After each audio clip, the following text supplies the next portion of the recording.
कभी सरकारों पे गुस्सा नहीं आया आपको? मैं ये तो सोचती हूँ शायद उस टाइम मोदी सरकार होती तो जरूर कुछ करती, मुझे ऐसा लगता है। हमने देखा जैसे स्टैंड लिया इन दिनों में गवर्नमेंट ने, जब हमारा अभिनंदन का स्टैंड लिया था, इतना स्ट्रांगली स्टैंड लेने वाले सर, ऐसे आदमी के लिए कोई खड़ा होता तो सर बात ही कुछ और होती।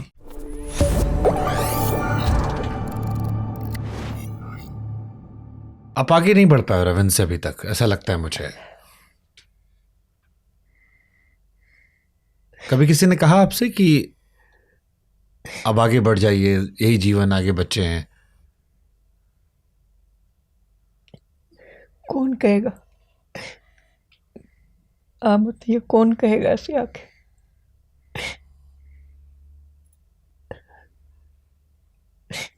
उनकी डेथ 2001 में जब हुई है सर, तब ये तो अनकॉन्शियस हो गए थे। 25-26 साल हो गए रविंद्र कौशिक जी को गए। आज भी उनकी बातें सुनकर आप? मुझे वो 26 साल नहीं लगते, मुझे आज भी वो दिन वो ही लगते हैं। भाई चला गया, सब चले गए, माँ बाप चले गए, एक बहन है बस।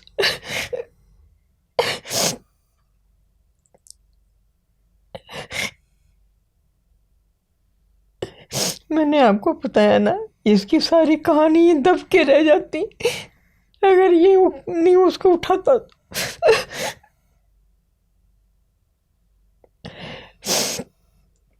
कभी सरकारों पे गुस्सा नहीं आया आपको? मैं ये तो सोचती हूँ शायद उस टाइम मोदी सरकार होती तो जरूर कुछ करती, मुझे ऐसा लगता है। कई बार कह देती हैं कि अगर हमने देखा जैसे स्टैंड लिया इन दिनों में गवर्नमेंट ने, जब हमारा अभिनंदन का स्टैंड लिया था, इतना स्ट्रांगली स्टैंड लेने वाले सर, ऐसे आदमी के लिए कोई खड़ा होता तो सर बात ही कुछ और होती। और जैसे उन्होंने कई खतों में उम्मीद भी जताई है कि मैं एक दिन ज़रूर आऊँगा, अपनी सरजमी पे ज़रूर पाँव रखूँगा। और लास्ट के दिनों में तो वो ये कहने लगे थे कि मैं चाहता हूँ कि मेरा बच्चा मेरे देश में ही जन्म ले, और वो फॉल्स आइडेंटिटी को नहीं देखे जब वो पैदा हो, असल दुनिया उसके सामने हो, असल लोग उसके सामने हो।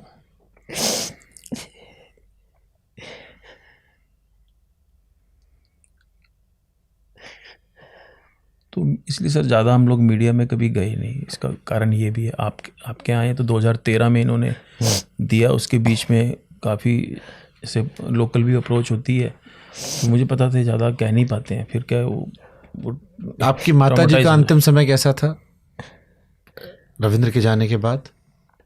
दुखी थे बेचारे, बस दरवाजे को देख के कहते रहते थे मेरा बेटा आएगा, मेरा बेटा आएगा, लेकिन वो कभी भी नहीं आया।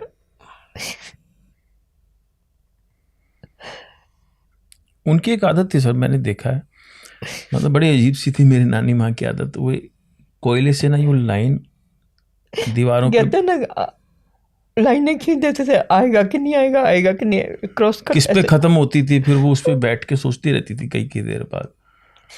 एक्चुअली सर ये एक्चुअली उनके जो लेटर्स ने ना, वो ज़्यादा ट्रॉमेटाइज किया बाद में। उनके जो लेटर्स आए ना सर, वो मतलब पढ़े नहीं जा सकते ऐसे। कितने खत आए होंगे? तकरीबन है सर 25 के करीब खत हैं। कितने साल जेल में थे वो? वो तकरीबन 18 साल रहे हैं सर। 18 साल में 25 खत? 18 साल। सारे खत उर्दू में?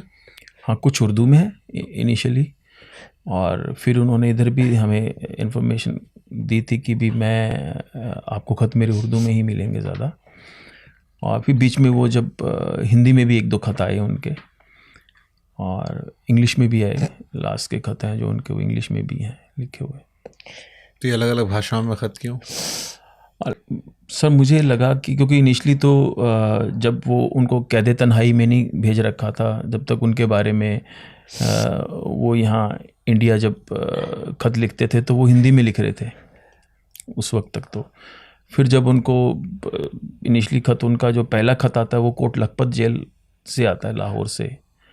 उसके बाद दूसरा खत उनका आया सियालकोट जेल से, फिर मुल्तान जेल से आया, फिर साहिवाल जेल से आया। साहिवाल जेल तक उनके फिर खत उर्दू में ही आने चालू हो गए थे।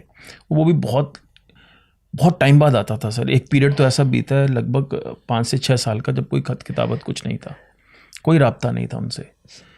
वो 6 साल तो मतलब कई बार तो ऐसे लगा घर वालों को कि वो नहीं है यहाँ पे। गवर्नमेंट से भी कोशिश की आप उनका पता कर दो। ये उसी वक्त की बात है जो मैंने आपको बताया कि भाई उनका कहीं रिकॉर्ड नहीं मिला था किसी जेल में। फिर उनका अचानक एक खत फिर से आता है कि मैं फला फला जेल में हूँ और बहुत पेन में हूँ और आप जो है मेरे लिए कोशिश कीजिए। आपको जैसे अगर ये खत ऊपर वाले के रहमो करम से अगर आपको ये खत मिल जाता है तो फिर आप हुकूमत से जाकर बात। आपको क्या लगता है कैसे खत पहुंचते होंगे भारत तक? सर मुझे ये लगता है कि जैसे अमूमन हम यहाँ पे भी देखते हैं कि जेल में मुलाकाती वगैरह जाते हैं, दूसरे लोगों के भी और कैदियों के भी मुलाकाती होते हैं, उनको वो पकड़ाया जा सकता है कि दूसरे कैदियों पर तो इतनी पाबंदी नहीं है। हाँ, लेकिन जैसे कोई जेल गारद इन्वॉल्व हो जाए, कोई आदमी आपकी सपोर्ट कर दे, आपकी हालात को देख के तरस खा ले कि और उसमें भी वो इतनी इन्फॉर्मेशन ही लिखते थे कि मैं यहाँ ठीक हूँ। कुछ बातें बीच में घुमा के लिखने की कोशिश करते थे जिनको समझने में थोड़ा 2-3 बार पढ़ना पड़ेगा खत को कि वो क्या लिखना चाह रहे हैं इसके अंदर।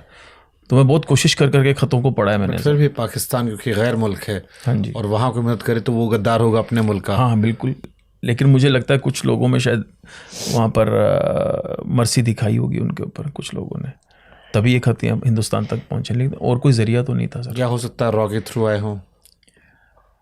रो को भी उन्होंने, दिल्ली भी उन्होंने खत लिखे हैं सर, कुछ खत दिल्ली भी लिखे हैं और वो खत हमारे तक तो नहीं मिले, एजेंसी ने हमारे को दिए नहीं कभी खत।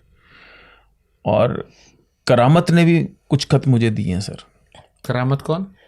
करामत राही एक जासूस है सर, और इसी ने जो है पाकिस्तान की जो कहानी है, जो करामत पाकिस्तान के जासूस हैं? भारत के जासूस थे सर, लेकिन वो पाकिस्तानी था एक्चुअली वो, लेकिन उसने भारत में आकर मतलब अभी वो पाकिस्तान रहते हैं? कहाँ रहते हैं? नहीं, अभी तो चले गए हैं दुनिया से। अच्छा।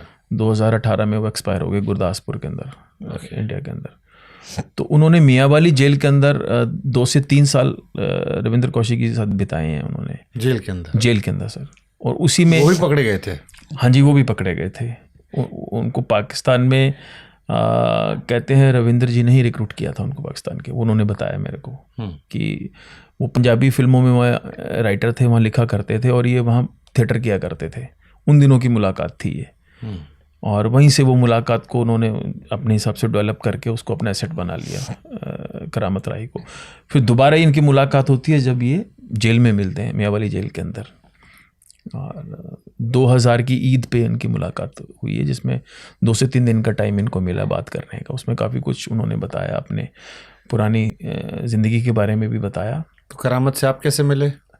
करामत से मैं 2013 में एपिक चैनल ने एक एपिसोड शूट किया था, दृश्य उनकी एक सीरीज़ है, वो जयपुर आए थे और उस वक्त मैंने एक जर्नलिस्ट ने मुझे मिलवाया। उनको आज़ाद करे थे पाकिस्तान ने बाद में? हाँ जी, वो आ गए थे, एक्सचेंज होके आ गए थे।